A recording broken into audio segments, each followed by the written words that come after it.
यज्ञ के आदि में भी झगड़ा हुआ था। स्थापना के साथ साथ यज्ञ कुंड से विनाश ज्वाला प्रज्वलित हुई और उनमें जो 10-5% सच्चे थे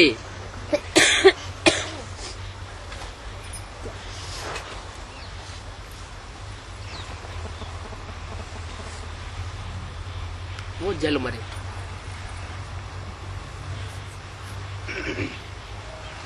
लोप हो गए।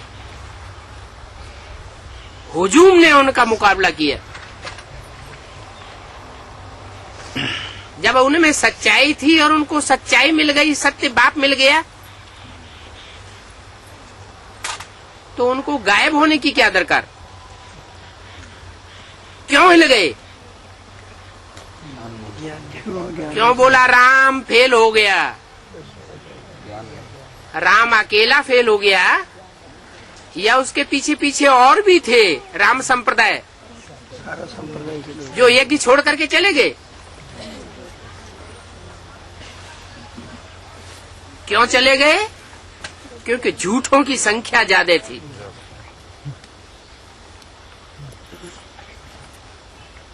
सत्य को न पहचानने वालों की संख्या ज्यादा थी। संशय बुद्धि बनने वालों की संख्या ज्यादा थी। और उस लपेट में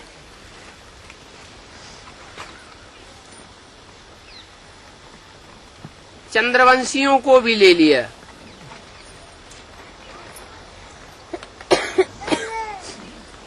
किन्होंने? जो इस्लामी, बौद्धी, क्रिश्चियन आदि धर्मों में कन्वर्ट हुए थे।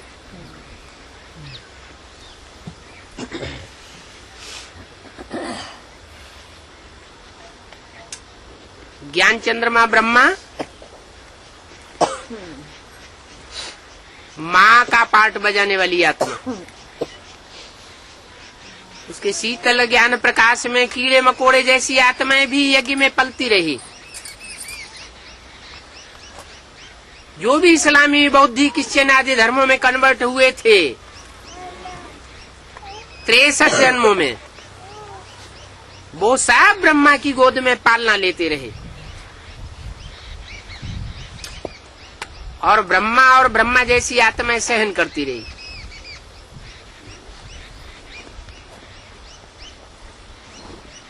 किस आधार पर? वो क्यों सहन करती रही और सूर्यवंशी क्यों चले गए? वो माँ का पार्ट था।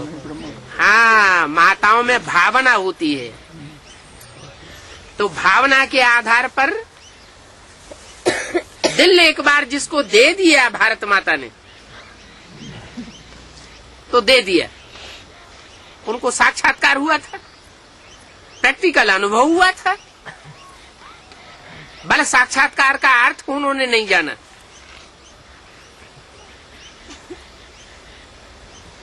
उसके लिए निमित्त राम वाली आत्मा बनी, लेकिन राम वाली आत्मा को तो साक्षात्कार नहीं हुए थे।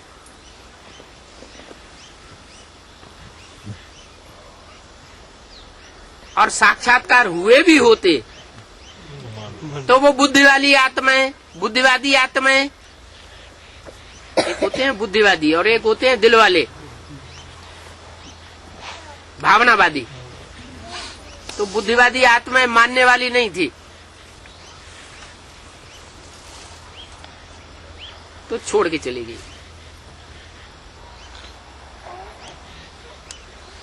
ज्ञान चंद्रमा ब्रह्मा और ब्रह्मा जैसी आत्माएं, जो भी चंद्रवंशी आत्माएं थी, वो टिकी रही।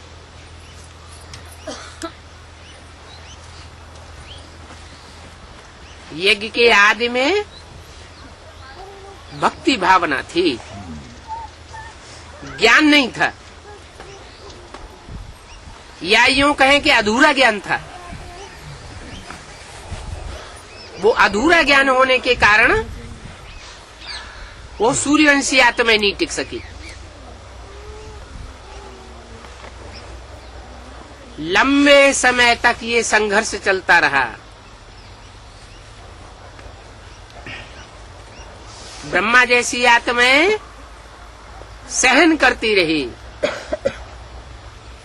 और सहन करते करते आखिरीन उन आतताई कन्वर्ट होने वाले बच्चों ने मां की जान ही ले ली।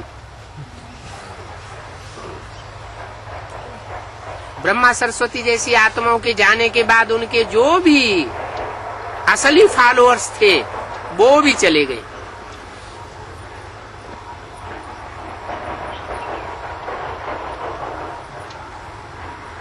फिर रह गए नकली।